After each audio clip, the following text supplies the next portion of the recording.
I'm Billy S, welcome to the channel. Today we're taking a step into dark caverns and creepy jails as I rank every dungeon in Elden Ring Shadow of the Erdtree. I counted 13 in the DLC, 3 forges, 3 catacombs, 3 jails, 2 forts, and 2 caverns. This obviously doesn't include the mausoleums, which are just boss fights, nor the ruins found in the open world, as they don't have remotely the same depth as the mini-dungeons I'll be discussing in this video. But for those curious, if I did rank the 4 ruin areas, I'd do it as follows. Last place, the Scorched Ruins. It's an introduction to their concept, nothing special. Third, the Templetown Ruins, just a larger variant of the Scorched Ruins. Second, Prospect Town. It's bigger than the previous zones, and the Bloodfiend gang at the end is a nice challenge. And the ruins of Unti take the top spot, because I adore needing to reawaken the Furnace Golem to get in.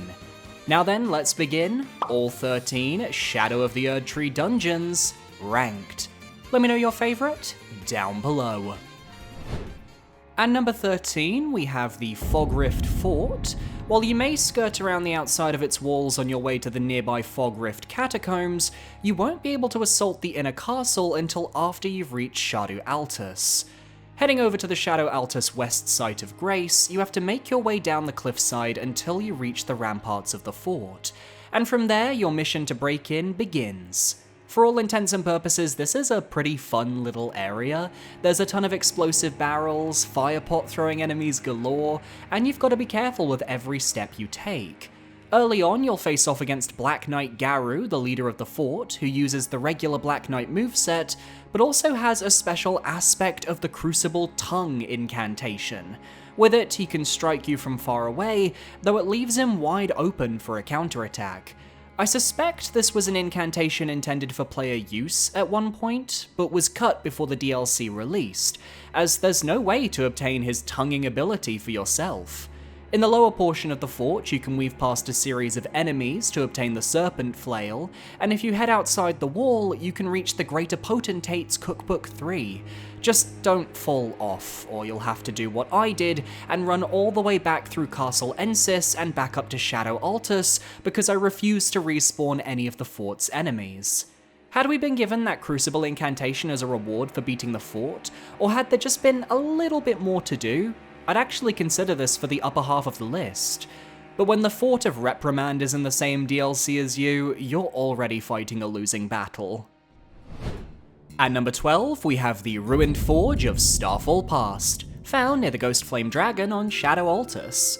There are 3 forges in the game, each with a similar feel and series of enemies. None of them contain bosses, but they each have a bevy of smithing stones and unique weapons upon completion.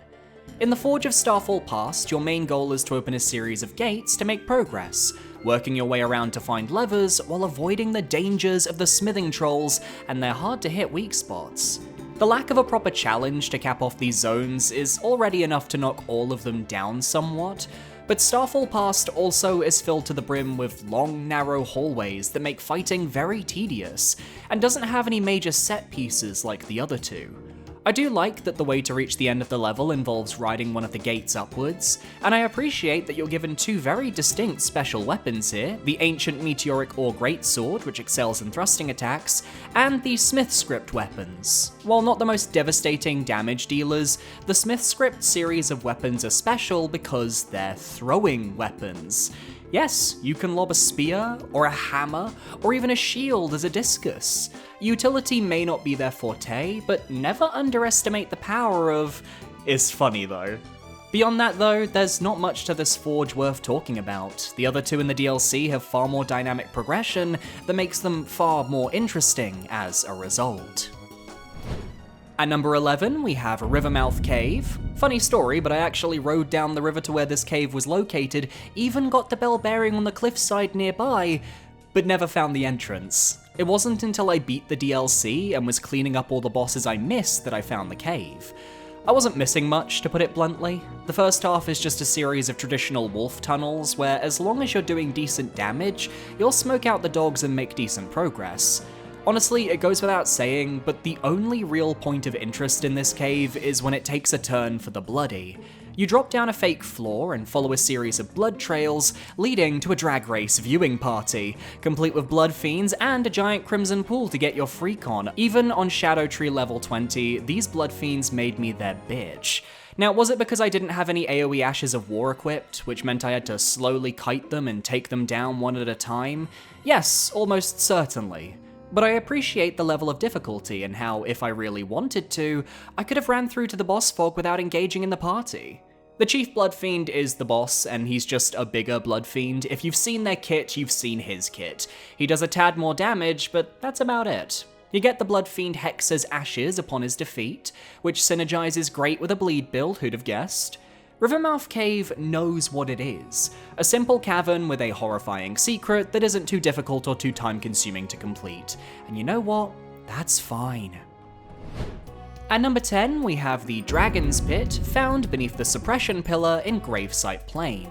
This is the first of 2 dungeons that also acts as a connection between different regions of the Land of Shadow, as in order to reach the Jagged Peak and Charo's hidden grave, you must first undertake the trial of the Dragon's Pit and slay the ancient dragon man at the bottom. As far as the dungeon itself goes though, it's not exactly blowing anybody's minds. You have to make your way through narrow halls, killing draconic skeletons as you go, until you reach a large room overlooking an ominous chalice of blood. From here, you make your way further down until you reach a split path going left or right. To the right and upwards, you'll find a cavern with a magma worm. Killing it will get you an ancient dragon smithing stone, so it's worth doing, but it is optional, so you can always save it for later. The cool part of the dungeon involves the drop into the titular Dragon's Pit. Leaping into the abyss to test your courage, you fall far until you land in a cavern outside the boss arena, where you'll face the ancient dragon man in mortal combat. Love that scalies exist in Elden Ring, love that, love pink! This boss actually gave me some trouble since I tend to struggle against NPC-type enemies in these games, which helped cap the dungeon off nicely, but looking back, it's a bit short, and feels very half-baked. While the Catacombs and the Forges are all coming up with new mechanics to expand your experiences, it's a shame that neither cavern in this DLC could do the same. At number 9, we have the Ruined Forge Lava Intake, the first of the forges found in Eastern Gravesite Plain. And immediately, what a first impression! A vast open cavern with a giant pipe leading down into the magma that you'll need to use if you want to access the secrets of the dungeon. Ooh! Because the enemy selection is exactly the same across all 3 forges, the level layout and overall design becomes far more important in determining the dungeon's worth, especially given the lack of boss fights. And I just have a bias for climbing atop large machinery. The goal here is to reach the far side of the forge and use a lever to lower the pipe downwards to the magma, which will allow the tarnish to hop down onto it and run up its length to reach the Anvil Hammer legendary treasure of the forge. You have to explore a large side room, which has a lot of vertical platforming and multiple secrets to discover, on top of some cleverly placed enemies to really get in the way of the player. Compared to the narrow halls of the prior forge, and the gimmick that relied on opening gates to progress, which could feel very stifling, here the entire dungeon is your oyster from the get-go. You can get the Smith Script dagger here for all your throwable dagger needs, and a lot of the level progression involves jumping up rubble and picking your path carefully to get the most out of the run. The only thing I wanted more of was utilizing the giant magma pipe. It's used solely as a hill to climb once, and that's it, whereas I'd have rather seen it be incorporated across the entire dungeon. Little did I know that the dev team were listening, because hey, we've still got one more forge to rank. At number 8, we have Bonnie Jail, the first of the 3 new jail dungeons found within the DLC. You can reach this jail by heading south from Bonnie Village, past the Spider Scorpions, until you reach the entrance. The jails are some of the more harrowing locations in the Land of Shadow, as we get to see just how the Hornsent treat their captives, and get a look into what happens to those who are stuffed into jars. Marika's people were treated without remorse. You have to hop down body disposal chutes into caverns of blood so you can find pathways leading deeper. The sewer room littered with corpses and living jars is a particularly harrowing sight, and unlike the other 2 jail dungeons, the focus is more on overcoming every enemy in your way to progress. There aren't any overarching puzzles or keys to find, and only a few hidden optional items. And that for me is actually what keeps Bonnie Jail out of the upper half of my list.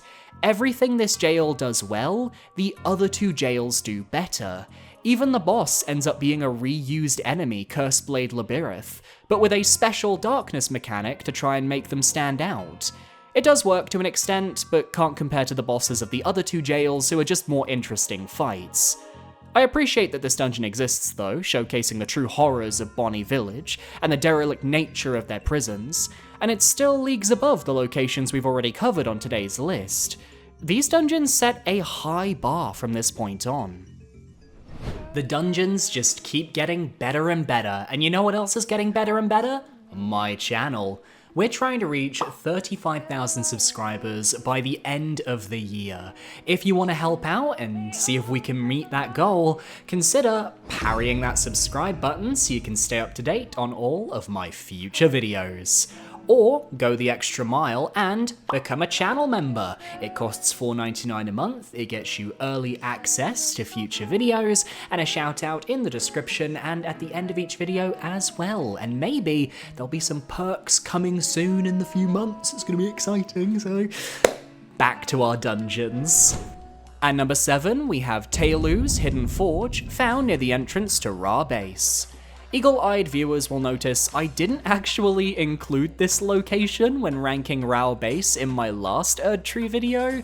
Pretty much, I didn't find this forge until the end of my playthrough, so by the time that video was edited, I didn't have time to put it in the script. It's a shame too, because for me, this was the best forge of the three. Like the previous one we ranked, the main focus is a large pipe that leads into the magma. But unlike the last entry, the pipe gets used way more as a traversal tool that allows us access to every part of the dungeon.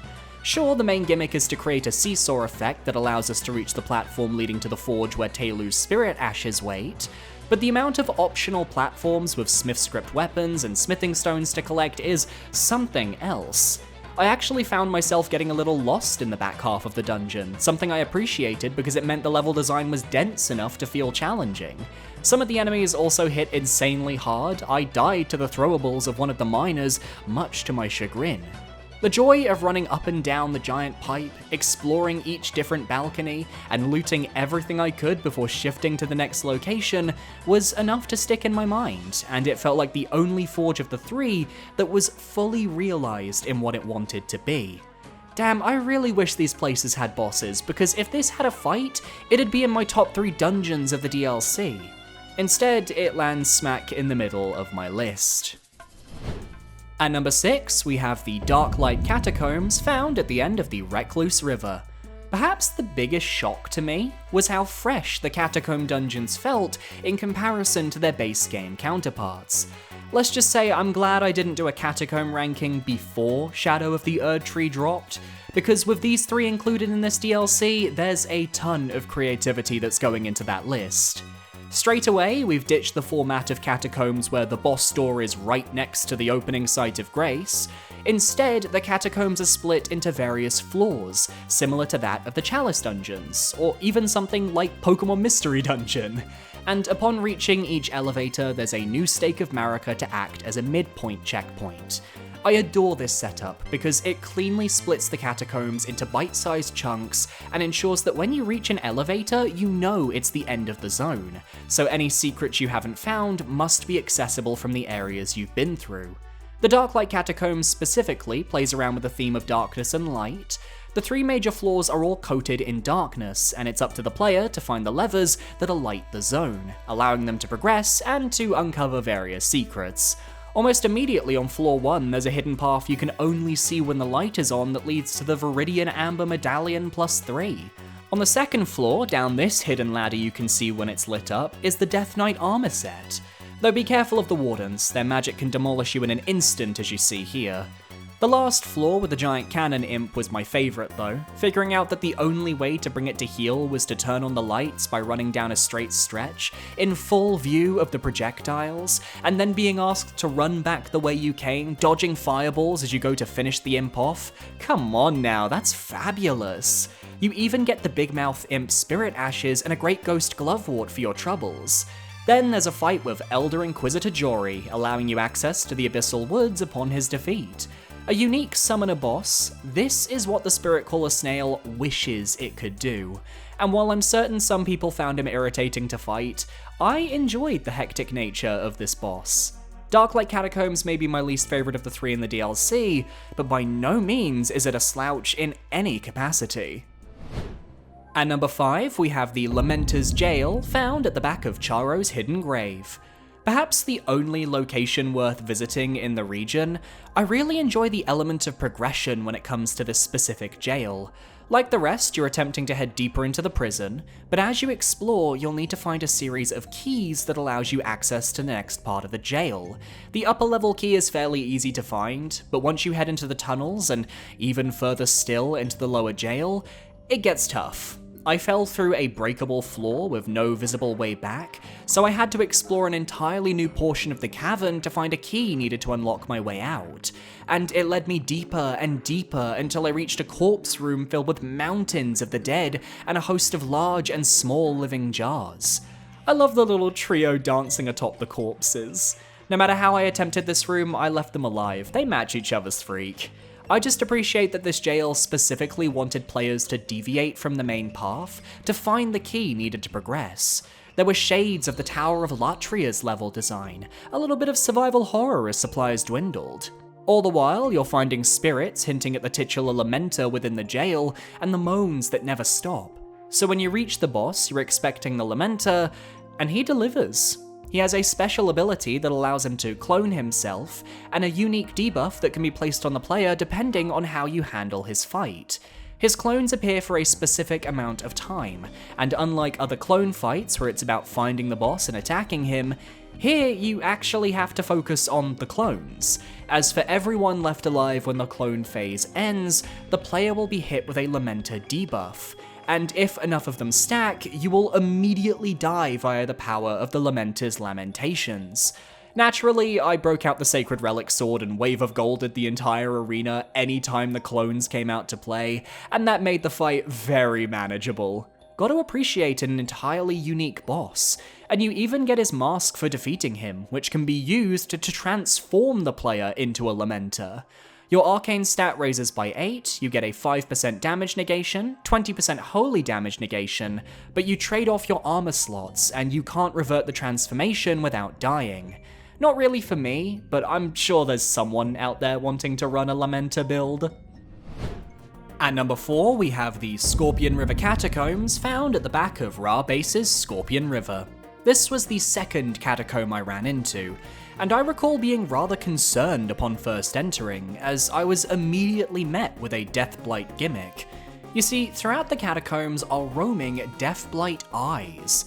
When they see you, your curse meter begins to build, and you have to stealth your way around the catacombs, hiding behind objects or just sprinting for the next safe spot before they can fully curse you. It gave me a reason to use my Deathblight curing boluses, so I'm not going to complain there, and as it turns out, the time it takes to curse the player is surprisingly lenient. You have more than enough time to get where you need to go before the eyes inflict death on you, though the first floor doesn't fully lean into the gimmick. Instead, you've got ceiling spikes similar to those in the Fog Rift Catacombs from earlier in the DLC, which attempt to impale you if you activate them. You have to move through them, finding safe spots as you progress. You can fall down a gap into an area with basilisks for items, or you can get to the end of the room to fight a Black Knight for some Black Knight Captain Spirit Ashes. It's fun enough, but Fog Rift does the falling ceiling mechanic far better. The second floor is where I had my fun. There are various corridors, some filled with Deathblight eyes, and you have to roam through the maze, killing any enemies that attack you while trying not to loop back on yourself. More than once I thought I was progressing, only to find myself back at the elevator I came from. But there's so much equipment and extra items to find here, you won't be lost for long. The boss of the catacomb is a Death Knight, which is one of the more exciting optional fights of the DLC. These servants of Godwyn are lightning fast, and have a variety of tough moves to avoid. Now they are susceptible to backstabs, and this one got animation locked a couple times, but there's no guarantee that animation lock will last the entire fight. They have a brutal grab attack that's difficult to initially dodge, where if you're hit, they'll drain you of your health and heal back up to full. Nothing more painful than seeing your work undone in the blink of an eye. Even more so when he trolls you into thinking he's broken, only to hit you with a grab when you least expect it. Once I got the grab timing though, the rest of the fight was great fun, and I'll be ranking them very highly when I get to those minor boss rankings for this DLC. If the first floor used the curse eyes to better effect, it would have been my favourite catacomb of the DLC, but for what it is, they did a good job. At number 3, we have the Fort of Reprimand, found on the southern tip of Shadow Altus. I wouldn't be surprised if many of you watching this video found this dungeon through the back entrance, leaping up from a spirit spring in the gravesite plain to storm the castle from behind. And that's such a cool feature. The fact that you can reach Shadow Altus this way, bypassing Rellana's fight in Castle Ensis, is a genius decision that allows players more access to Shadow Tree fragments and extra equipment so they can tailor the difficulty of the DLC for themselves. Entering this way will put you in contact with Black Knight Erdtree, immediately forcing you to face his tough Twin Blade moveset and his aspects of the Crucible Wings combos. As a Twin Blade wielder myself, I thought he was insanely cool, and he was just the right level of difficulty to make me sweat. While the game was lenient enough to have multiple graces nearby, so if I had died, I'd be able to retry immediately. Thank you. The rest of the castle is filled with regular soldiers and omen killers. Given Messmer's crusade on the Horn Scent, it makes sense the omen killers would want to sign up to cause mayhem, and I still find them tough to fight. The one in the main courtyard that followed me into the sewers had my Tarnished on the ropes the entire time. Beyond that, there are various side rooms to the fort you can explore, one of which contains a barricade of cages you can jump over to reach the Flame Drake Talisman +3. Fire defense is unparalleled when facing Messmer and his goons after all. Honestly, the way this fort was designed is how I wish more of Castle Ensis was designed. We got a lot more indoor exploration that feels meaningful, and being able to tackle this zone from multiple entrances gives a lot of freedom to how I handle each enemy encounter. It blows the Fogrift fort out of the water, and has enough depth to it that I'd put this fort more in line with something like Castle Sol from the base game. It doesn't have the depth of space, don't get me wrong, but there's just an energy this place has, there's nothing else that quite matches it. Shadow of the Erdtree's design just makes me excited for what From Software have in store for the future, and that's a beautiful thing. At number 2, we have the Fogrift Catacombs, found in the titular Fogrift to the left of Castle Ensis. This was my first experience in the DLC with the new catacomb layouts, so suffice it to say that was already a big plus in my books. The boss, once again, is a Death Knight, and this was my first experience facing one on my DLC journey, so it had a much greater impact on me than the Scorpion River Catacombs variant, and it felt less janky to fight overall, so in terms of those aspects, Fogrift was always going to have the edge. But what I like is that these catacombs have a very simple gimmick, but turned up to 11. Ceiling spikes that drop as you pass underneath them. We've seen them in the base game in the Impaler Catacombs of the Weeping Peninsula, and they're back in full force to create a proper dungeon. One thing I love, these catacombs are twisty-turny, and when you die, it's not an easy run back through the various imps and the dangerous ceilings trying to crush you. I love that, I want to be challenged. The addition of blood and the audio cue to denote the falling ceilings were perfectly designed. This was also the introduction to the Big Mouth Imps, whose cannon attacks were some of the toughest to handle in the early game of the DLC. They hit hard, and a wrong dodge would get you comboed into oblivion. The first half of the Catacombs teaches the player the mechanics, while the second half ramps things up. This large rectangular room was definitely the big highlight. You have to hide in the various nooks and make your way across, avoiding attacks from the enemy at the far side. There's a hole you can drop down for some extra loot, including the Electrocharge Ash of War, and I had one hell of a ride here because I was on no healing flasks trying not to die as I looted the underground so I wouldn't have to come back down. But the real gag of the catacomb is this hidden nook I didn't discover on my first run. I found out through Twitter a few days later and was like, well, shit, I need to go and check that out. It's where you can find one of the altars for the stone-sheathed sword and the Ash of War blink bolt.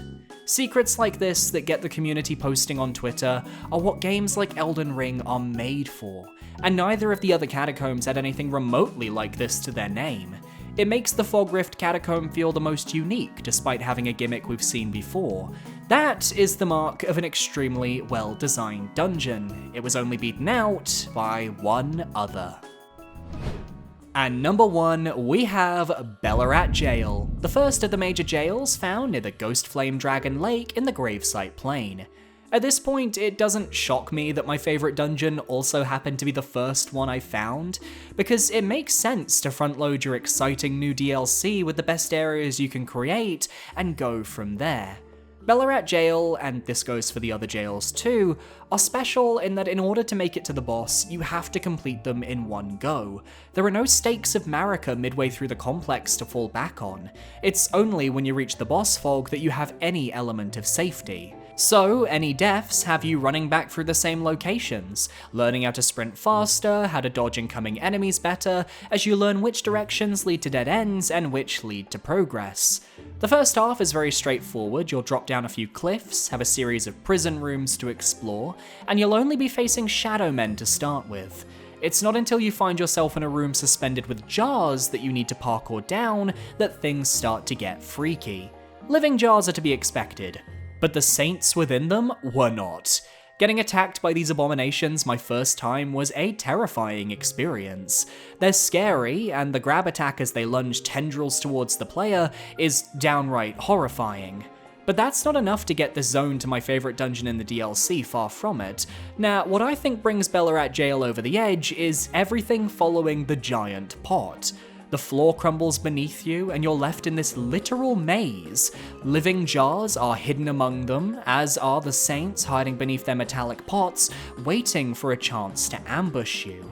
There are items to find atop the pot walls if you can find the pots to jump up, leading to a lot of fun parkour and a lot of extra stuff to discover before you leave. I just think a room like this is incredibly inspired, and it's a shame we didn't get anything similar or as unique in the other two jails. Then there's the hidden elevator leading up to the large pot where you can get one of the best Fashion Souls helmets in the game. I missed this my first time through. Thank you, Twitter, for telling me how to reach it. I actually died in this room just before the boss and had to run the whole length of the jail again, so I wasn't even thinking about looking for an elevator. A shortcut midway through this dungeon would have made it peak, but I understand why they didn't include any. It all ends with a really fun fight against the demi-human swordmaster Ons, who has an insane level of aggression that befits his status as a melee glass cannon. Magic and melee go hand in hand more than you'd think, and I look forward to fighting this guy again on a future playthrough. I think taking him on at the start of the DLC meant I was still getting used to the controls of the game. I hadn't played in quite some time, whereas now I think I'd have more of a calculated approach. Ballarat Jail is just a perfectly themed dungeon with some disturbing lore reveals that helps to showcase the Hornsent and their culture wasn't exactly a positive influence on the land of Shadow, and the amount of extra secrets to find here is worth the price of admission. Plus, I just love the frozen cold aesthetic. It's like we're in a freezer. A worthy number 1 dungeon for Shadow of the Erdtree. And that's my list. Which dungeon in Shadow of the Erdtree was your favourite? Let me know down below, and be sure to parry that subscribe button so you can stay up to date on all of my future videos. My social medias are on screen right now. Feel free to follow where you feel comfortable. I recommend my Twitter or my Discord. My Twitter is definitely the best place to go, believe me. A massive shout out to all of my YouTube channel members for supporting me for another month. Thank you so much. You guys are amazing, and I will see you next time for another video. Adios!